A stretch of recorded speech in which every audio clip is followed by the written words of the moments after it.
Do entrepreneurs have balance? Fuck no.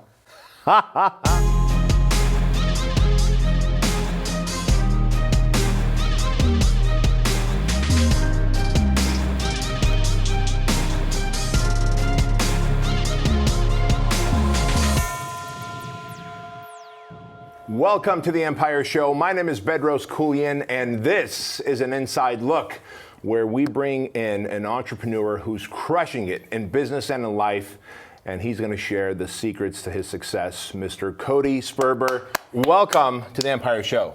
I'm excited to be here. Dude, so... First time here. Really excited to be here. Right, he's never been on the show before. However... good friends allow you some flexibility. That was a warm-up. That was a warm-up. Do you mind if we talk about that for a moment? I think you should we might as well lay out all the cards on the table. So check this out. I met you in person because I was following you. Clever investor, by the way. I was following you on Instagram. Now, what gives you an idea that I'm the clever investor? It's the good looks. Okay. It's the good All looks. right. It's the dashing good looks. But I met you at Billie Jean's event. We both spoke there. And you were so fast and witty and charming, and you delivered the goods. And I was like, I want this guy on my podcast. So I'm like, hey, what do you say you come out to Southern California, do my podcast? You show up, and it's like you left your fucking personality in Arizona. What happened? You have your off days. It was just an off day. And I've had plenty of off days, so I can relate. And thank God I have a good friend that allows me a redo. But here's the thing. Not only did I have an off day, but we missed our flight on the way home. I had no baggage. I had nothing. I wore what I wore, and so I slept in my suit. Thank you very much. Really? Oh yeah. It was a great time. So the good news is, but I'm back. You're the only one who's ever been back. Because here's really what happened. You're such a passionate person. You were like, hey B, I don't think I delivered the goods like I know I can. Can I get another opportunity to wow your audience? And I think that's a really big statement. And so I'm glad you did that. Like, I honestly saw a lot of value in your talk, but clearly you felt you could do better. So here you are, and you're such a wealth of knowledge. I'm really passionate about helping people shift their mindset about building wealth and, their relationship with money and real estate and all that stuff. And I just felt like I was off. I was off of the conversation. So, but I'm here. Well, we're here, and we're going to rock and roll. Now, where you got your start was in real estate. Is that right? Yeah, 14 years ago. Yeah. And I think, sometimes when people go into their story, it can be a little inspirational, but at the same time, it's like, all right, get to the point. Sure. And so I want to keep this short, but when I was a little kid, I wanted to be either a history teacher or a marine biologist. Right, that was the dream. And when you're a kid, you don't know what either one of those. You're not thinking money. You're not thinking any of that stuff. And so, I could see marine biologist. How did the potential of history teacher come about? My second grade teacher made a big impact on me. I was a shithead as a little kid. I had ADD. I was bouncing off the walls. I was always the rule breaker. I was really little, so I was always trying to prove myself to everybody. So I was the wannabe funny kid. Sure. Just pushing boundaries. And, teachers hated me, and now my son's just like me, but they have schools designed, they call them gifted schools, right? For somebody who's really fast from a processing standpoint, but emotionally Maybe behind the curve. Sure, and so it's really hard when you have that imbalance. It really serves you as an adult, especially as an entrepreneur, but when you're a kid, teachers don't know how to handle that. And so my second grade teacher really made a big impact on me. His name was Mr. Safransky. Only teacher's name I remember. Name 5 teacher names. All I can think is Miss Pepper. Why? She actually had a big impact on me too. 4th grade, and she was one who actually cared about the fact that I was an immigrant and took her time to teach me slower. Yeah. The rest were like, hey, fit in or move on. Conform. Yeah. Or go to the principal's office. Yeah, isn't that funny? It'd be awesome if we could remember all our teachers' names because we love them so much. Yeah, and and Mr. Safransky made a big impact. And one of the things he would give me is these history books, right? And he would, reward me for, learning about history and stuff. Yeah. And so I just always remember that, and I like history, and it's just something I thought, people go do what they're passionate about, right? I like history, so that's what I'm going to go and do. So when I was coming out of high school, I wasn't ready to go to college. My dad wanted me to go, but I wasn't ready to go to college. I wasn't emotionally ready, and I didn't even know what I wanted to do with my life. And so I decided to follow my father's footsteps and join the Navy. I'm from Arizona, so I didn't realize how seasick I get. Oh. So you can't be a marine biologist and be somebody who gets seasick all the time. So marine biology went out the window, and right after the Navy, I was trying to figure out what I wanted to do. And as I was getting ready to process out, I went and talked to a history professor at San Diego State University, and I said, hey, I just got to ask you, how much money do you make? Because I'm thinking about becoming a history teacher. And I wanted to do 9th grade history. I don't know why, but that was what I decided I wanted to do. And he let out the biggest laugh right in front of me. Like he couldn't, it was a reaction. I said, how much money do you make? And he just went, oh God, kid, I have to have a second job. Ooh. And it made a big impact on me because I was like, well, what are we talking about? $40,000, $50,000, $80,000 a year? And he goes, I just leave it at, I have to have 2 jobs in order to pay my bills. And so I started second guessing the whole concept of, do I want to be a history teacher? Am I that passionate where I'm going to sacrifice my lifestyle wants that I want to? Sure. I want nice things. And that's plenty noble for all the teachers who want to do that, but you knew that there was a greater lifestyle that you wanted and probably even a bigger level of impact. When I was a little kid, we didn't have a lot of money. And I used to walk. My parents worked really, really hard, so I was alone a lot. From probably 6th grade on, my dad worked 2 jobs, my mom was working, and so I would walk myself to school every single day and walk myself home. And in Mesa, Arizona, where I lived, as I would walk to school, there was one building in our entire city that had a guy's name on the side of a building. And I would walk by it every single day, and I would look up at that building, and it said Pollack Investments, Michael Pollack Investments. And it made a big impression on me because I always looked at it and I was like, what do you got to do in life to get your name on a building? Sure. Right? That was a big deal. And he always drove limousines and he had this huge RV. And so one day I finally got the courage to stop in. I said, hey, what do you guys do? And they said, well, we're in the real estate investing business. We own commercial real estate. We own, street corners. We do some residential investing. And that seed was planted at that time. Like the wealthiest guy in my town did real estate. And how old were you at that time? I was probably maybe 11-ish, something like that. 10, 11. That's a lot of foresight that at the age of 10, 11, let's say even 12, that you're interested in what one must do to get their name on a building. I just had that. Like I was burning G.I. Joes at that age. I wasn't thinking about how do I make money. I always had a little bit of hustle, but it wasn't, I wasn't passionate about anything, and I definitely wasn't acting upon it at that time. So anyway, that was one big pivot point in my life that made a big impression. And the other one was while I was in the military, getting ready to ship out to sea, my dad gave me a book. And I think it was around 2002 or 2003-ish. That book was Rich Dad, Poor Dad. And I threw it in my rack and I ignored it for probably 4 months. And then you're bored at sea, you're going around in a circle. I was in the Middle East going around in a circle. And I pulled the book out and I started reading. I read the whole thing in one reading. And that book was another pivot point in my life. So, and as I'm reading it, I'm flashing back to being a little kid walking by, looking at the building going, there's got to be something here.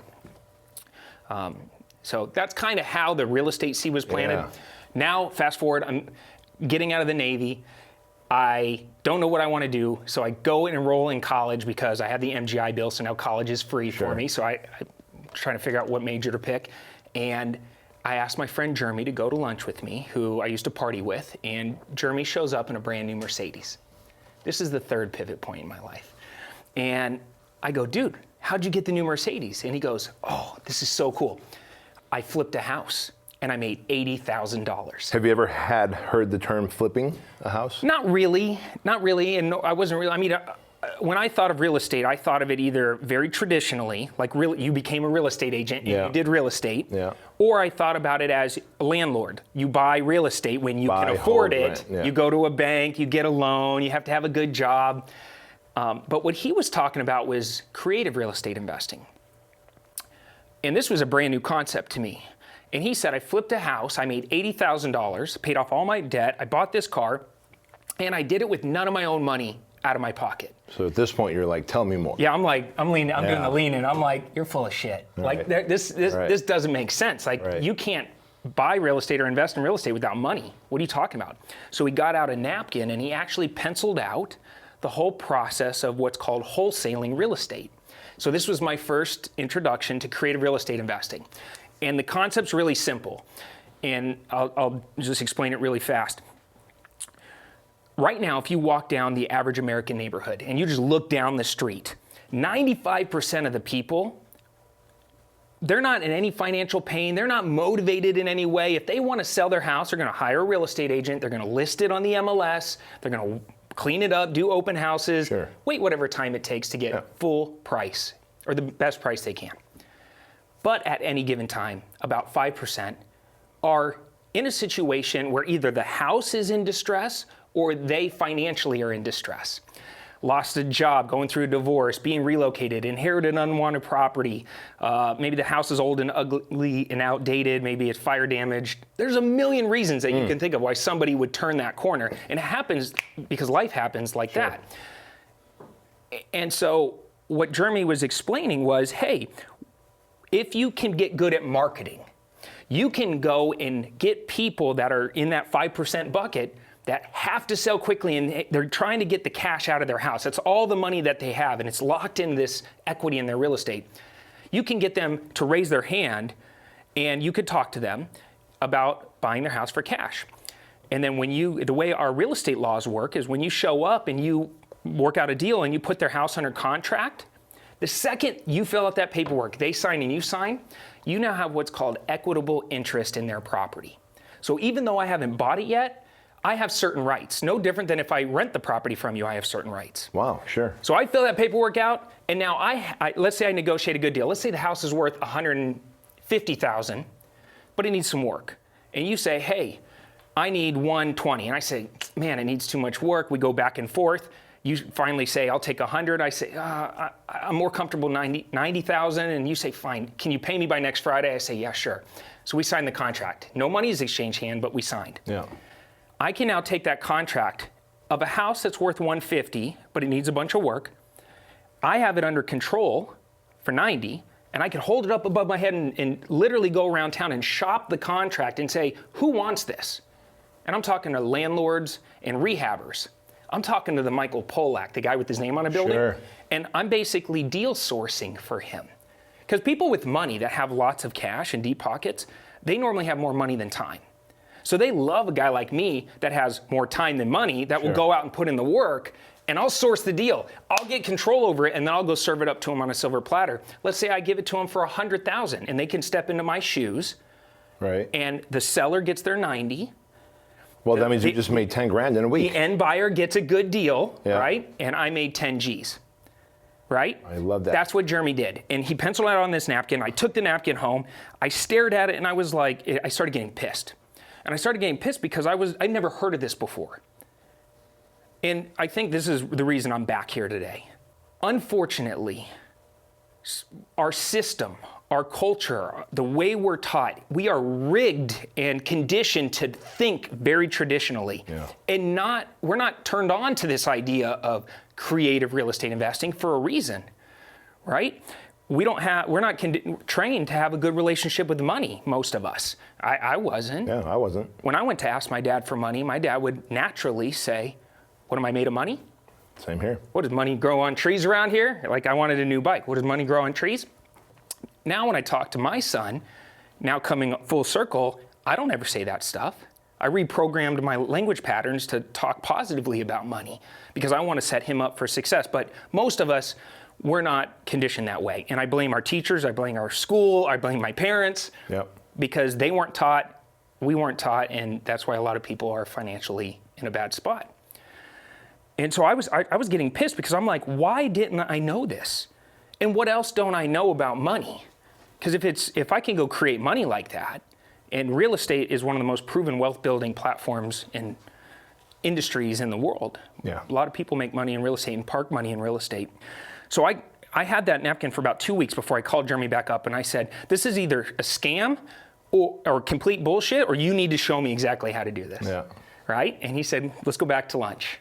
And it was, that's literally how I got my start in real estate. So it was like all these pivot points started funneling me towards this concept of getting into real estate. Now I focused on residential real estate because I could wrap my arms around it. It was easy for me to internalize. And I went off and I thought, okay, I'm going to become a real estate investor. I'm going to go make millions of dollars. And for 9 months, I tried to do one wholesale deal. The first month, I'm so enthusiastic. I think I'm going to become a millionaire. It's going to be awesome. By the second month, I'm starting to justify to my friends and family why I was bragging to them how I was going to become a millionaire. By the third month, I'm starting to run out of steam. By the sixth month, now I'm starting to sound crazy. By the ninth month, I'm like throwing in the towel because my self-limiting beliefs were eating me alive. And I'm like, how in the fuck did Jeremy do it? Right? And I was going to all these seminars, all these workshops, all these boot camps, because back then there was no internet. Right. There was no YouTube University. Now people have, I don't have my phone, but like in their hand, they have the most powerful technology ever created in the history of mankind. And I'm flying all over the country going into debt, using my credit card, which I didn't even have a job. So I'm just going into debt, trying to put all this stuff together. And I couldn't do it. And at the 9th month, I quit. I quit trying. I put in a resume, and I went and got a job because I was that broke. Wow. So let me stop you right there and ask you a question. In hindsight, what was missing? I'm sure you're going to tell us, but what was missing in those 9 months? Yep. So, and I think a lot of people can relate to this. And this is eventually why I got into the education side of things, is real estate investing, while it can seem complicated, it's actually quite simple. If you have somebody that's been there, done that, show you what to do. Sure. Answer your questions, help give you the formula or the recipe. And I think this is true in a lot of industries and a lot of niches, but what was missing for me is I was winging it during those 9 months. I would lay out all those courses, and they'd have lots of information, but I was getting information overload. And I was trying to piece like page 1 of this course and page 2 of this course with page 3 and 4 of this course and this book over here. And then I'd go to a meeting and they would say, no, you don't want to do it like that. Here, locally, this is how we do it. And then I would try to do that and it wouldn't work. And I'd go to a different meeting and they go, oh, that person doesn't know what they're talking about. So everybody was giving me advice. Sure. And I was jumping from ship to ship, or from like driver's seat to driver's seat to driver's seat of all these different vehicles, trying to figure out which one works. And I just ran out of steam. At the 9-month mark, I went and got a job as a bookkeeper. And that lasted about 3 months before I hated my life. Every day I woke up negative. I was pissed off that I gave up on my dreams. And that's when a good friend of mine, that was another pivot point, invited me to go to another seminar. And I was hesitant at first, but he's like, 1, I'll pay for you, and 2, just think of it as like an opportunity to go party with me. And it was a real estate seminar in San Francisco. And so reluctantly I went. And when I showed up in that room, there was an old timer there. It was his seminar. His name is Jack Miller. And unfortunately, Jack passed away. But he was one of the greatest real estate gurus in the history of the world. He was so charismatic, such a great storyteller. And I walked into that room and my arm hair stood up. I instantly felt that this was different than anything else I've ever been to. Yeah. And it changed my life because while I was there, not only were all the people that were in the audience that were frantically taking notes, I bought a course from that guy and that guy and that guy and that guy. All the gurus were studying what Jack was doing. Wow. That impressed me. What a sight to see. But it was like it wasn't a pitch fest. He wasn't trying to sell me anything. It was the first time I felt like a community. And I think that was the difference for me, is I got to plug into something bigger than myself. And masterminds and events like that changed my life, because it was there where I met my first mentor, and his name was Lyle.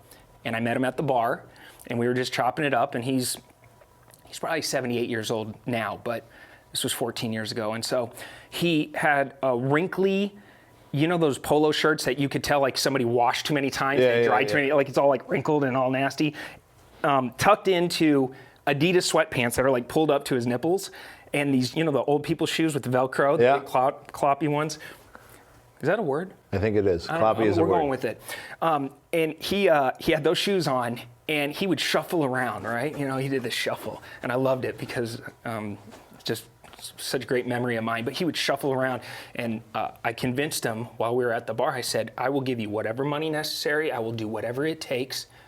I have to be a student of yours. I have to, you're the master. This guy had about, I'm only saying this because he says it a lot of times to people. He had probably 16 to 18 million in his self-directed Roth, all tax-free environment, cutting deals. He was one of the most aggressive deal makers I've ever met. And I would watch him and listen to him talk, and I would watch him build relationships with people, and he was just, the things that you can't learn in books, he knew. And so I knew proximity is power. I had to get near this dude. I had to learn from the master.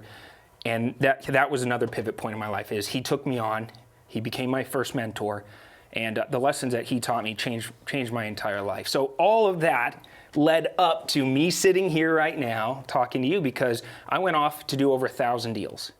Right? Like, that's no joke. That is a substantial number, because during your 1,000 deals, you've probably learned lessons that you could create courses on that most people wouldn't know until they fell into those pitfalls. I didn't know where real estate was going to take me, but it took me from, living in an apartment, always having more month at the end of the money, driving a beat up piece of shit Nissan pickup truck. And it wasn't easy. Like, I sacrificed a tremendous amount for a decade before I started, buying nice stuff. People see my Instagram now and they're like, oh, Lamborghinis, Rolls Royces, mansions, beautiful wife, amazing family. And they think my life and my lifestyle was like, they can't read into, like you, the decade of sacrifice, the living below your means, the being People on the don't brink. see that part of the come up. They just see that the lifestyle you live, because the Lamborghini, the Rolls Royce, the lifestyle, the private jet, the mansions get the attention. Yeah. What doesn't get the attention is when I was literally sitting in my gym shorts, 2 a.m. on my laptop. It wasn't even a MacBook, so I couldn't afford a MacBook. Literally trying to figure out how I'm going to sell coaching to more personal trainers and gym owners. Yeah. But that's not sexy. No one's going to take that picture. Well, think about this, and I'm sure you've experienced this. I feel a certain way when I see, because everybody's an influencer now on Instagram. Right. They all have entrepreneur as their title, right? And to me, does that bother you, by the way? well, that's what I was going to get at, because it doesn't. It bothers me because I'm like, if you think you're an entrepreneur, that's a good thing, because that means you're already thinking different. So I like that side of it. But it bothers me because I'm like, when you've been in business for 10 years, and for 2 or 3 of those 10 years, you're living on the edge and you're about to sell everything to make payroll or make that, that payment that's due, then you can call yourself an entrepreneur. Yeah. To me, being an entrepreneur is like a badge of honor. Yeah, it is. And so I kind of feel 2 ways about it. But I went on, just to kind of regress a little bit, now, 8, 9 years I was investing before I made the decision, because of what real estate's done for me and my family. A lot of people started coming to me saying, well, how do you do what you do? And it was like, I've come full circle now. I was the Lyle to a lot of people. Right. And I love working with our youth, and I'm a member of the Chandler Compadres, which is a local men's group that we raise money for underprivileged kids in Chandler, Arizona. We raise over $1 million a year. And so I just have that passion to serve our youth. Sure. And so I had a lot of, like, now they call them, I don't know, what do they call them? Gen Zers? I think so. What's the next? After millennials, I think they're Gen Zers now. Gen Zers. So I've worked with a lot of 15, 16, 17-year-olds, teaching them how to master the money game. And so I started. Now, why specifically the money game and not the real estate game? Because I think this is a really good pivot for this show. Yeah. Why the money game? Well, like I was saying earlier, we're conditioned from school to think and act a certain way. And what I'm about to say is potentially going to piss off some of my team members, because they watch a lot of the things that I do. And I call my employees team members. Sure. I have a big organization now, just like you. And when you're young, you go through schooling and they teach you memorization. They teach you, how to follow the rules. They keep you in the box. They want you to go off. And the people with money, the Rockefellers that created the schooling system, the people, I don't want to call it. It's the Rockefellers, it was the Vanderbilts. The wealthy elitists, right? They want good workers, right? So people with money, the banks and people with a lot of money, they don't want every single person that's working for them to go off and become a competitor, start their own business. So we're conditioned to memorize, follow the rules, show up, put in your 9 to 5, get your little gold watch, put in 30 years, and good luck. But here's some statistics that is probably going to shock you about money. The average American annual income is $52,250 a year. That's it. That's the average American. Wow. On average, the average American only saves about $1,000 a year. By the time they get to retirement age, the average American only saves about $60,000. super savers save a little over $95,000, right? So think of some of those numbers. That's us. Most people are living right on the edge, and they're reliant on the government through Social Security, which, by the way, is set to run dry by 2035. Love that. So, you know, you can't. They're trying to rely on the government, or they're becoming a burden on their family because they've been conditioned since they were kids to think and have a relationship about money a certain way, based on the language patterns of their parents, the lack of money, or the excess of money. And so I can always go to an adult, and I don't think there's an age to get into real estate that's too late. You could be 50, 65 years old, get into real estate right now, and it's still not too late. But I have to work really hard to undo some of those old tricks. All right? What's the saying? You can't teach an old dog new tricks. Something like that. It's harder to, you know. Yeah, it's actually exactly that, not something like that. Yeah. It's exactly that, Cody. It's actually vodka, folks, not water, what we're drinking here. No, but dude, can I tell you something? But you get what I'm saying there? So if I can get to it early, I can build the foundation strong right from the get-go. Yeah. Versus trying to undo belief systems, habits, experiences that were negative with money, which is going to be a clusterfuck to undo. Yeah. And think about this. Right now, according to a recent Forbes article, they put out an article that said, in order to comfortably retire, you need at least $1.8 million. That's a shocking number to a lot of people, and I bet, and the reason I wanted to come back, I think, is for this, because you have a lot of entrepreneurs that watch your show. Right. And I love that, because just because you're an entrepreneur does not mean you're good with money. Trust me. How do I know? I went off. I became very successful in real estate. I became a millionaire by age 28, a multimillionaire by age 30. I woke up one day, I had an $800,000 tax bill and $0 in my bank. There you go. And you know that. Which camera do I look at right now? Because that happens imagine more. That moment where you're fucking panicking and your wife is looking at you like, what are you gonna do? And it's like, what do you mean, what am I gonna do? Sell your purse? Like, we gotta sell everything. Like, we're gonna be fucked or she's thinking, just go make more money, right? Because I always created money. Yeah. And so I'm panicking, staring at my tax bill, $800,000 I owed one year. And I'm mortified because I'm like, holy shit. I was already on track the next year to make as much or more than what I did last year. So you have a partner, whether you like it or not, as an entrepreneur. And Uncle Sam. And so now I'm falling behind.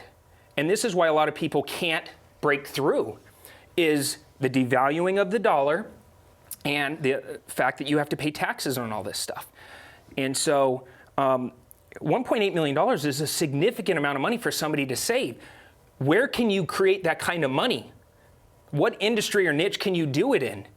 Because every time you trade your time for money, even if you're a doctor or you're kicking ass and you're making a lot of money per hour, you stop working, you're still fucked.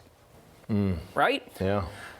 That's why when I read that book, Rich Dad, Poor Dad, he talked about assets. That was the first time I ever heard that word. I never knew what an asset was. My dad never said, this is an asset. My dad said, our house that we live in is our savings account. That's our asset. Right. Not realizing that, by the way, so many Americans, the house that they live in is where they have their money. Yep. But unless you sell that house, which means now you have no place to live, you don't have access to that money. And the definition of an asset is something that produces you income, and that holds its value and can increase value over time. The house you live in doesn't produce you income. You just use it. Right. And yes, could it go up, but it can also go down. Yeah. And I promise you, real estate goes up and down. So depends on when you need to cash out will determine whether or not you're going to make money from your house. So $1.8 million is a lot of money. And so I work with a lot of people. I started Clever Investor in 2010, having no idea where the education world was going to take me. I just had a passion for teaching. Yeah. And it took off like a jet engine. Do you think the market wanted that level of information, or did you have good marketing skills to get after and find the audience? I think I identified a couple things that I wanted to do different than the old-time gurus. Now, I was around and building my business right when social media was starting to come out. Yeah. So like I was able to use a marketing platform that never before was able to be used. And the old timers didn't understand it, right? Kids nowadays, they're crushing it with social media. But like when Facebook first came out, LinkedIn first came out, I was already trying to gamify the system, hack it. And that's how I ended up doing really well on social media. So that helped. But I also made video a core competency. Think about how we communicate in today's world. Video, you have to learn how to pitch on video. That's why I love guys like you and Billie Jean, and like I'm attracted to that type of person because you understand what it means to be omnipresent. You understand what it means to be able to communicate in a very short amount of time. And I was naturally not a good pitch man. You know, I had to work really hard at learning. In fact, like my first couple times ever going live on video, I was shaking, like crazy shaking, because I was so scared I was gonna sound stupid, say something goofy, have people not like me, like all my little kid issues were coming up. All the insecurities come up when you do something brand new that's gonna be put out there to get judged. Yeah. Right? So I made video a core competency, and then I also took a look at the way education was taught, and I said, fuck this. This is so boring. I hate PowerPoint presentations and people talking like just like at a chalkboard. And real estate is, even though it can seem complicated, like I said earlier, it can be simplified. People overcomplicate it.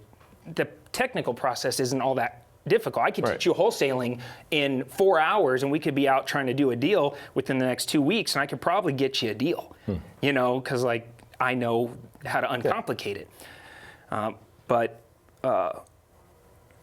So I took this industry that was like kind of aging and boring, and I made it fun.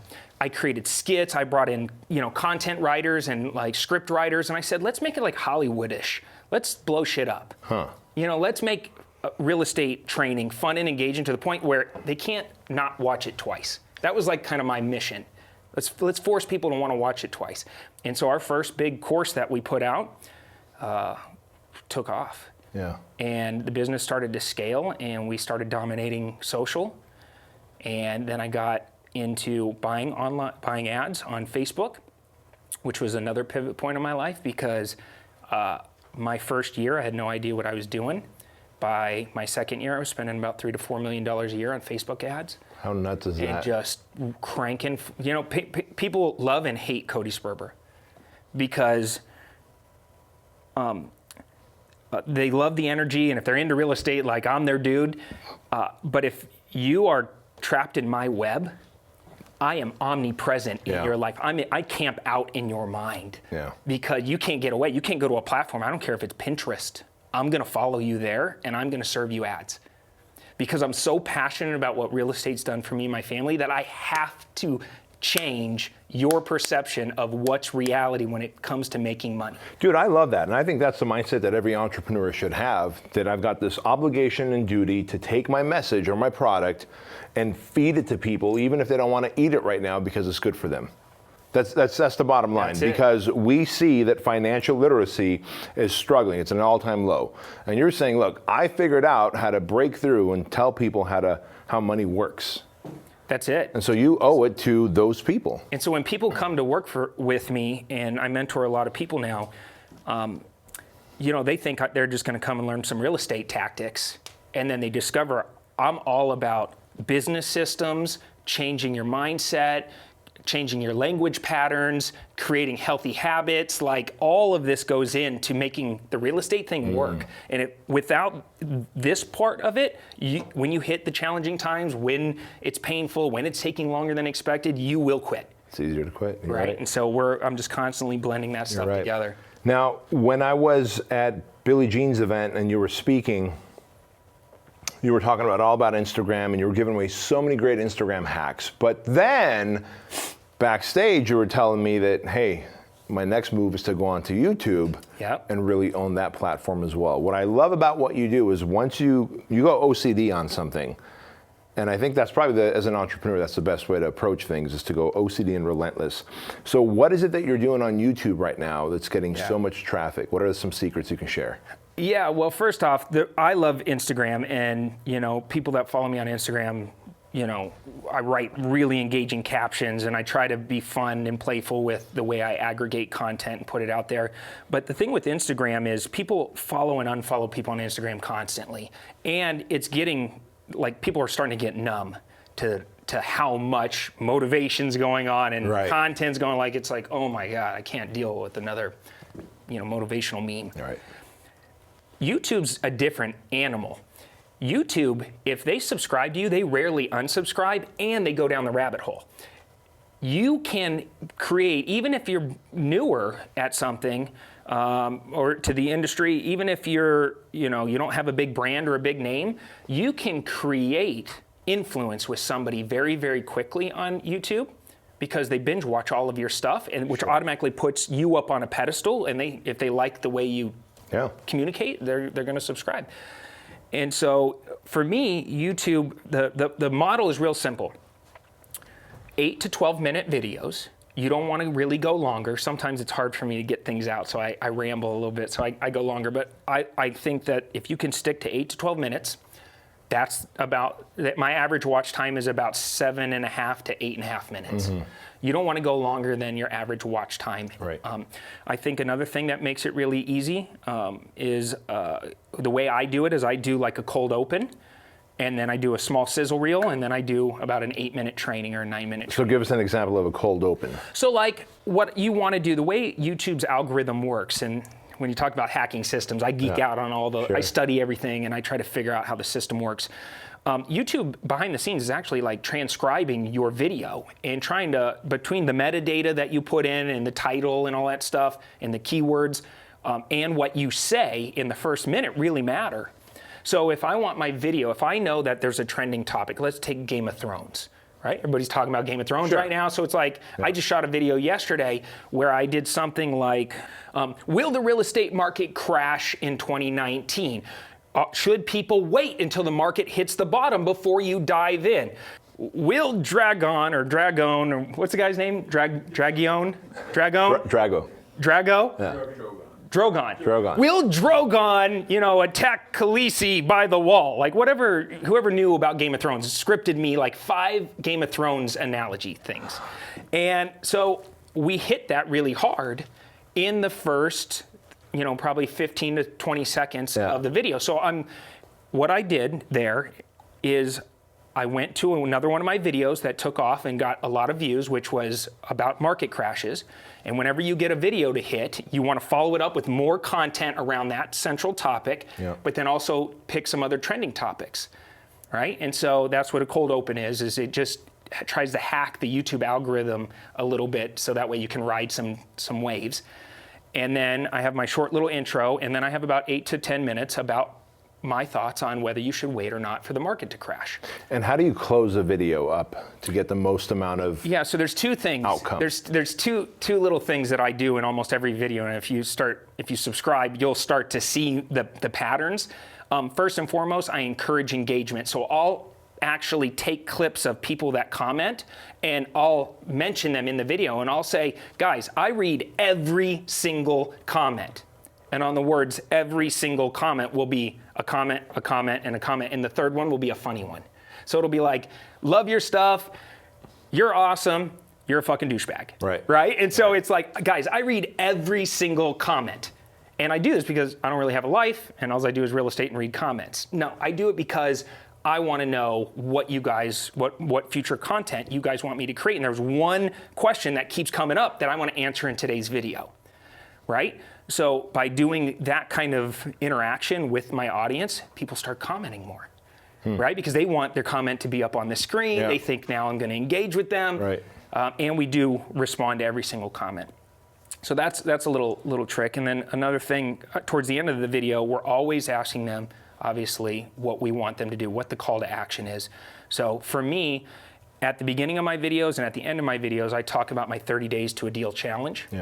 Which is where I take this complicated concept of real estate, I distill it down into step-by-step things that I tell people on Monday do this, on Tuesday do this, on Wednesday do this, and I have a 30-day challenge. Which, by the way, if you're in education, challenges work. Do they work in? Oh, absolutely. Do they work in fitness? They work in education. Yep. right? Look at Russell Brunson. He's doing a challenge now. Everybody's got a challenge. Yeah. Well, the reason is people can't visualize changing their life over 20 years, but they can visualize, I can give it everything I got for 30 days. Yeah. Right? And so at the beginning of the video, I'll talk about my 30-day challenge. At the end of the video, my call to action is, hey guys, if you want more free training, go watch this video. I'm going to show you how to get 3 of my best-selling courses absolutely free. And don't forget to subscribe. So your job is really to, one, get them to subscribe and build your audience there, but also to send them to a website where you can extract their contact info, name, email, phone number, whatever it is you're looking for in exchange for free content. Every platform is, for me, I don't really advertise too much on the platforms. I just try and get lots of engagement, lots of subscribers and followers, and then pull them off of the platform to actually pitch them my products and services. And this is why people love and hate me, is because the second they comment, like, subscribe, they touch anything in my world, they get pulled into my web. And now I'm omnipresent in their lives. And they will see, I probably have 1,800 ads cut. 1,800. Wow. Think about the amount of conversations I'm going to have with somebody. And I actually, and this is a whole nother topic we can go into another day, but my Facebook ad panel has 5 levels, right? So like level 1 is like the coldest of traffic, and level 5 is somebody who already bought a product from me, and now I'm going after them for mentoring and coaching services. I call them L1, L2, L3, L4, L5. Each level has dozens and dozens of potential videos that I'm going to show them. And I either have sequences built to show you certain videos at certain points in your evolution. So if you think about all the levels, like by the time you're at level 4, that's somebody who is subscribed but hasn't purchased one of my products yet. And the purpose of these videos are what? Why don't you explain that to our audience? Well, it's you got to meet people where they are. And what I found back in the day, and people are too smart now on social media. Back in the day, it was just one pitch, one size fits all. You want to do real estate, I'll show you how. People are numb to that now. Everybody's a freaking guru. Everybody is selling education. And so I just had to evolve and go to I've always been a trendsetter in the real estate space. And most of my stuff now is mirrored and copied by everybody who's trying to do what I do. And I see that. So I've now moved on to the next level of Cody Sperber advertising. In my mind, this is where I think things are going. So now there's two things happening. Not only do I have to have different conversations depending on where they are in their evolution with me and what they've previously engaged with, but I have to get all of my advertising in sync in their journey. So now my email marketing, my promos, my retargeting ads, my email autoresponder, everything has to be in sync, which is very difficult to do, and that's why not a lot of people have done it in the marketing world, is, how do I get somebody that's already been with me for 60 days, but I'm now, let's say I want to promote Fit Body Bootcamp today, how do I get that promo in track with where they are in my autoresponders, so that way I'm not confusing them with 2 marketing messages. Makes total sense. And that's where those videos leaked out, effectively walked them down the path of your most wanted action. That's it. Yeah, I love that. So this... We took a right turn on that one. We did, but right I think, into the marketing stuff. I wanted to give our audience some tactical stuff as well. I want them to know that it's funny that you grew your wealth in real estate, but you also realized, man, I know how to generate money, but I don't know how to nurture money. And I ran into that same thing, which is why I wrote Man Up, and I was very open in the book when I talked about, and in a very brutal, honest way, that I built this organization, but then at some point I turn around and I see that I've got the employees that I had hated me, and I hated them. My spouse and I would argue, and we were in $640,000 in debt, and I couldn't figure, and all I was doing was trying to generate more sales. Clearly there was a bigger problem, and it was money management and the nurturing of money. Ironically, I grew up in my family as well as a foreigner.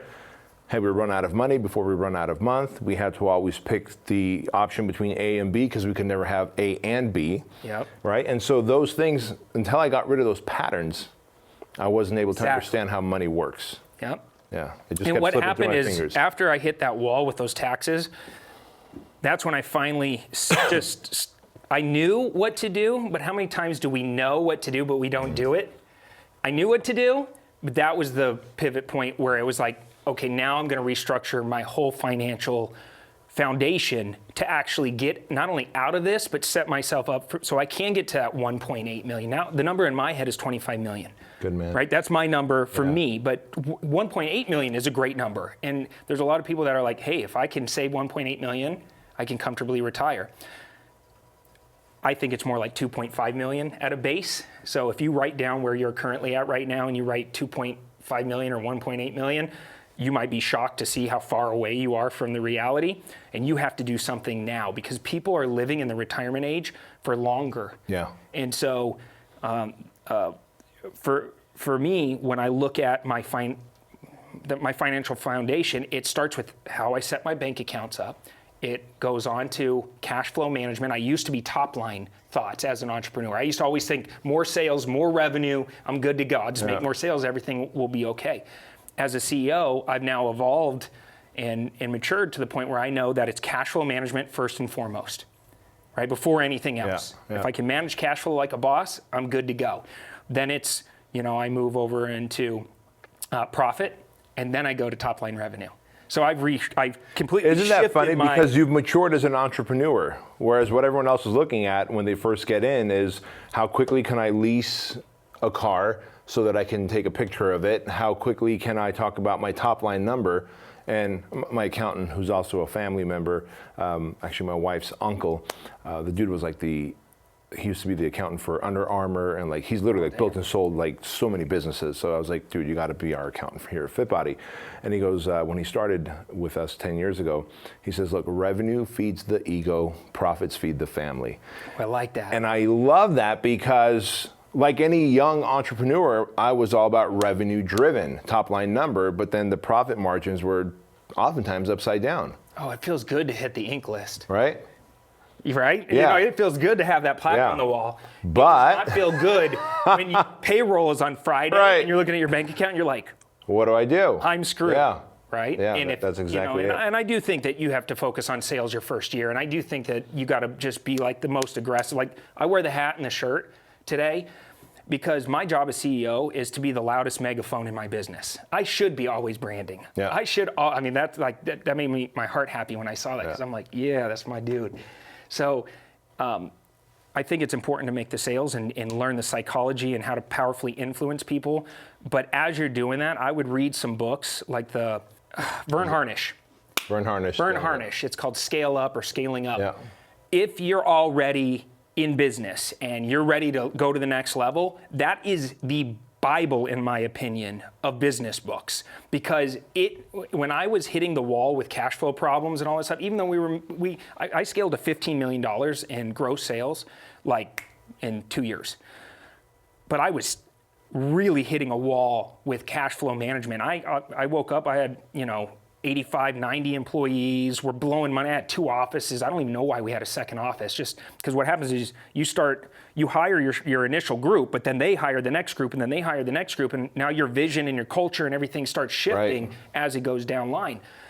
We ended up with all this overhead, and I was freaking out. I felt like I was suffocating because I was like, my business sucks. Yeah. Even though I love teaching and all that stuff, I hated that portion of it. And that book shifted me because it was like reading my entire story. Yeah. Great recommendation there. Yeah. So Vern Harnish's book, Scaling Up, and the first book that your dad gave you, which was Robert Kiyosaki's book, Rich Dad, Poor Dad. Great. 2 good books. Yeah, and Man Up, which, by the way, when you gave me Man Up at Billie Jean's event, I went and I read the entire thing on the plane ride home. Oh, wow. Thanks for doing that. Absolutely phenomenal book. And I called you afterwards, and I'm like, dude, this book is so much more than just for men. Right. I gave it to my wife, and I'm like, you got to read this. This is one of those books that's so on point. I decided to be brutally honest and just share what almost caused my demise as an entrepreneur, which ultimately would have been my demise as a father and a husband, and wanted to talk to men and women. It's just Man Up because I knew it was a catchy title, but it's really human up to your highest potential of being an entrepreneur, a father, a spouse, someone who nurtures their money and takes care of their community, right? We need to human up to a higher level, but appreciate the plug for Man Up. You inspire me big time, man. I walk around your organization. It's so spot on, top notch. if I can grow up to be Bedros someday. I just want to grow up to be you, man. Where I could walk into my office and eat donuts, you said. I love that. And by the way, you look good. The first time you came, you're a little flubby. You hired a personal trainer. Just got that personal trainer? Yeah. No, seriously. I have, yeah. You work out 3 days a week? 3 days a week. I'm trying really hard to get in alignment with, we sit up there as influencers and we tell everybody, you got to create good habits, you got to do this. And then here I am. I can't even look at myself in the mirror because I'm just like derailing. Right. And it started with an injury. I think that happens. There's normally a reason why people start falling off the bandwagon. Yeah. But it's only up to you if you're going to stay there. Right. And so once I healed up, but I was still doing all the bad shit, yeah. I was like, look, I have to get back in alignment with what I say and what I do.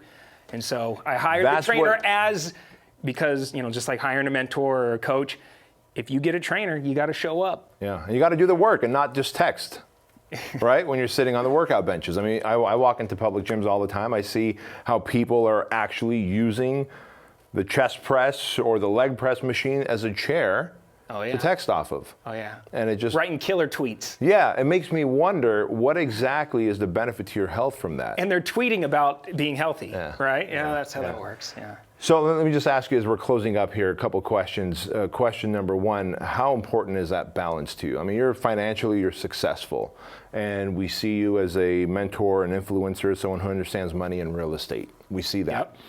But what is your definition of success? Is there a balance that you're looking for to say, now I'm successful? Yeah, well, first off, I don't know if this is my own thing or if a lot of entrepreneurs feel this way, but I don't feel successful. I don't feel like I'm anywhere even near where I want to be right now. I feel like I'm really behind.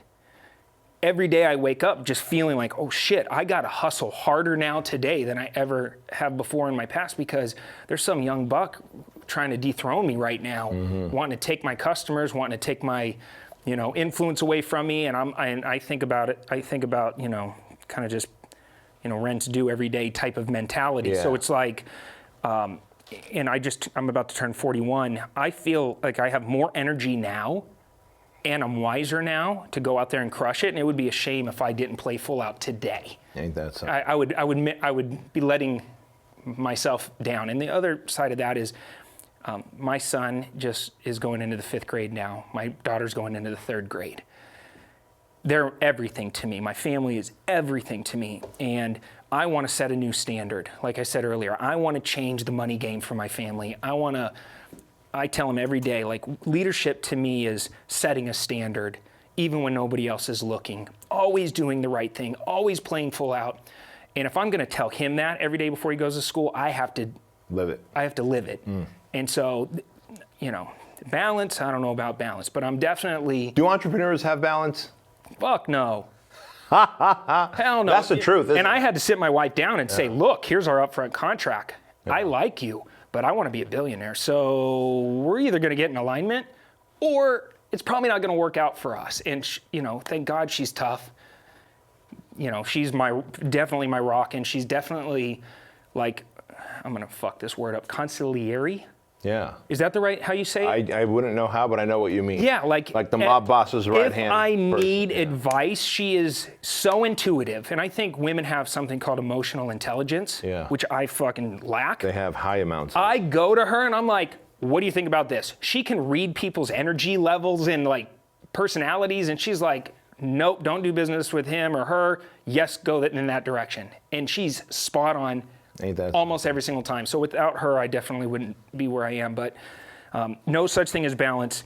But I do think instead of trying to achieve balance, why don't you try to achieve the ability to pivot when you're in front of somebody and make them a priority at that moment? Because I feel like what people really want is that connection and that feeling that they're important and that they're loved and that you're paying attention to what they're saying. And when your mind is over here because you're stressed about money and what sale you're going to make next and what product you're going to put out next and what store you're going to open next, but your body is physically here, that's the worst thing for a marriage. You're still not present. You're not present. So focus on being present and making that person a priority. So just a last trick, and I'll leave it at this. every day when I come home and I pull into the garage, I park my business in the garage with my car. And so I spend about 3 to 5 minutes sitting in my garage, unloading everything for the day. That way, when I walk in the house, I can be present. Because what I used to do is I was so thankful just to be home. I would pull into the garage, I'd pop out, I'd grab all my shit, and I'd walk in, and my wife's first thing was, "How was your day?" Fucking so-and-so came into my office, dropped their monkeys on my back. This other deal's starting to fall apart. I got cash flow. You know, it's like I just unload all this negativity into my house. It was not good. Right. And I'm sure you can relate. And so Absolutely. the best thing that I ever did is I started parking my problems in my business in the garage. And then when I walked in, she asked me how my day, it was fucking great. That food smells amazing. You look absolutely unbelievable. Kids are amazing. Life's amazing. Like, I'm just all positivity, and it's changed our relationship big time. And I put my cell phone away. I'm curious, what is that? You said you kind of leave the business parked in the garage along with the car, and you do a 3 to 4 minute process. Yep. What does that I just mean? go through the day, and I just process all the things that happened that day, and I give myself a moment to reflect. And then when I'm done with that, I leave it there.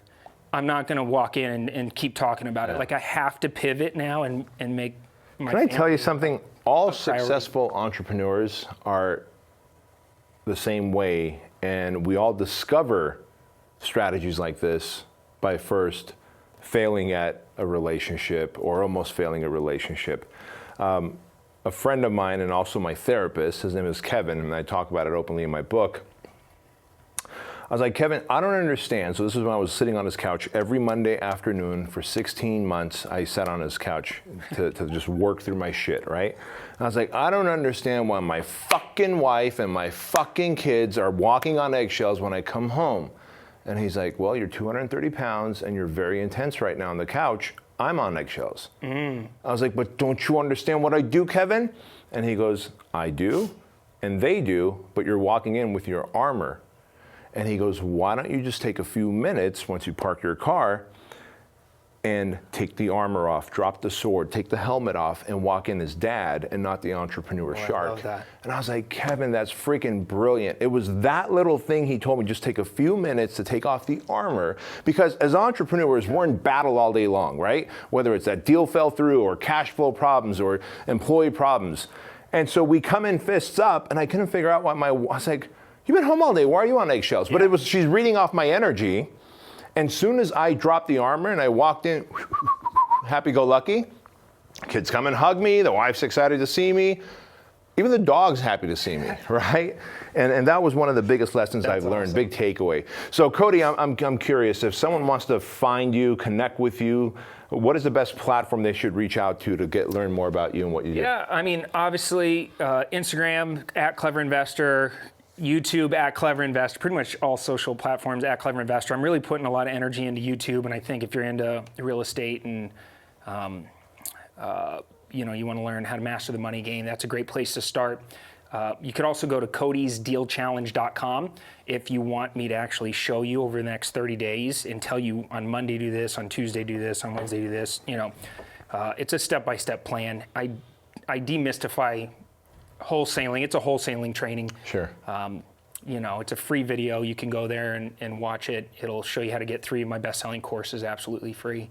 And codysdealchallenge.com. And Dude, you are awesome. it. You are legendary. Thank you so much for being on the show, first and foremost. And ladies and gentlemen watching this or listening to this, if you love this episode, and I know you did, do us a favor and take a screenshot, share it, post about it, leave a review, 5 stars, and as always, tell your mama. See you later. Hey, thanks so much for being here for today's Empire Podcast show. We would love for you to do a quick little favor for us. Just go to iTunes and give us a 5-star rating, leave a comment, share it with your friends. And if you're interested in growing your business faster, go to bedroskeuilian.com/empire, fill out the application to see if you're a good fit for our Empire Mastermind group.